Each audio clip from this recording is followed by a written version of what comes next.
Əgər biz Ramazanda da eyni qaydada, əvvəlki formada günahlarımızı davam etdiririksə, israr ediriksə, qeybət ediriksə, yalan danışırıqsa, insanların haqqına giririksə, biz təbii ki, bunu heç vaxt etməməliyik.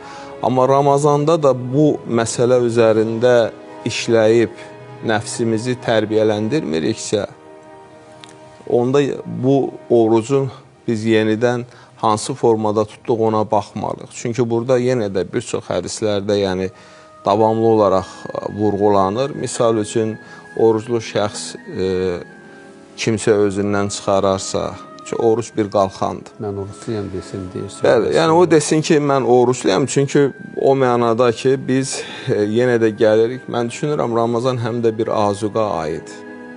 Biz bu ayda imanımızı daha da artırmalıyıq. Nəfsimizin tərbiyəsini gücləndirməliyik. Əməllərimizi daha da təkmilləşdirməliyik.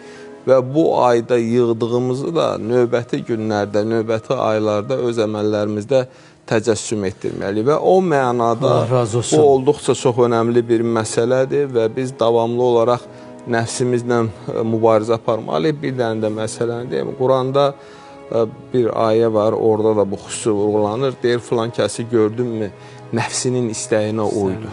Yəni, Allah bizi o nəfsimizin istəyinə uymaqdan saxlasın, qorusun. Çünki gün ərzində kimsə bizi təhrik edir, davranışı ilə, əməli ilə, bu və digər formada və biz bundan özümüzü mütləq qorumalıyıq.